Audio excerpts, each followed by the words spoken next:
Welcome to the Success in English video. I'm going to reveal all the secrets of becoming successful in your English course this year.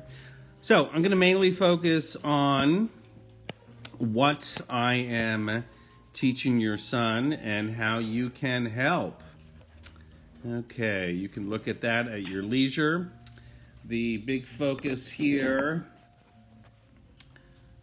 is taking a look at the writing, reading, and the third virtue, developing intellectual patience, which you'll see is going to become an important trait to develop. Writing standards. I'll also post the PDF of these slides, and you'll be able to click here to access our mastery handout and scoring guide that'll provide lots of samples of each specific skill that's listed here. I'll refer to that again in a few minutes. In terms of reading, this is a skill that doesn't just pertain to English, and that is to develop the basic ability to develop an argument, to draw some conclusions based on evidence or data. In our case, obviously, the data is the literary text, either nonfiction or fiction. But in any field, students need to develop that intellectual ability to examine data and draw a persuasive conclusion about it. Okay, let's take a look at what most of your sons understand already, since we're either entering sophomore or senior year. But a little quick review for you as well. Here we have just simply a student engaged with plot, with recreating the evidence. So he doesn't have much to say about the evidence. He hasn't developed any critical perspective. There's some weak attempts here. But in the revision, you'll see that we have in the red areas, the diction in red.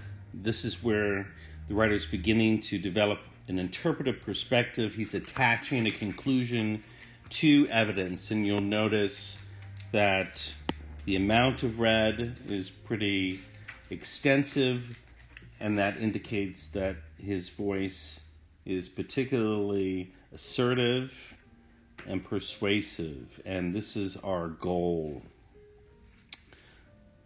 Okay, several things that parents can do to help. Remind your son that often there might be, sometimes there's not. Usually with seniors, there's less of a tension. But the tension often occurs between the standards in reading and the incoming skill level. So there's this space here where the student is not yet, or he's at a distance from either mastery or distinction. And what's important is that your son believes that I can help him close that gap. So I'm going to repeat this several times throughout the slides. Come into the conference situation outside of class so I can help close that gap between the skill level and the expectation of either mastery or distinction. Because of that gap, each student is different, but encourage him to be patient. So we don't quickly, instantaneously jump from one skill level to the next, and it's very individual, and it is specific to each student. So only after a couple writing assignments, or maybe I had two or three writing conferences, I shouldn't necessarily, it could happen, but expect to make a large leap in skill level. So the further away he is from the standard, the greater the commitment into the revision process he needs to be. Again, he's got to see me, let me help you. I've got my appointment schedule here. Your son will make use of this digital sign up for appointments. My schedule is here.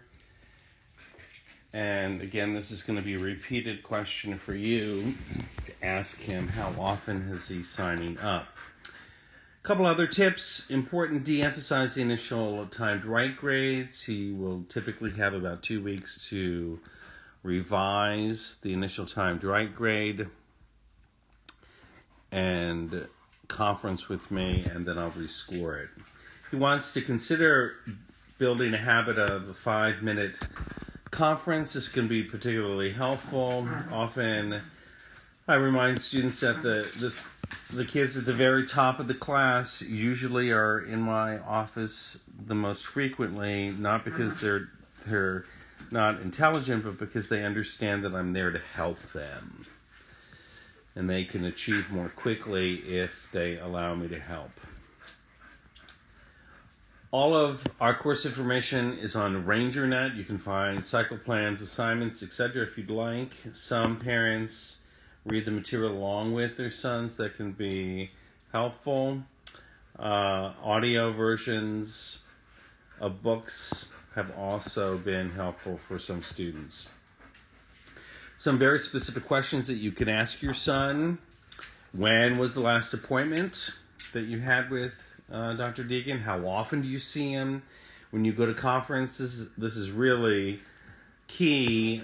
Are you following the revision procedures, and how much revision are you bringing him so that he has an opportunity to give you feedback? Do you see him before timed writes occur? Often we know the general topics, so we can perhaps do some drafting.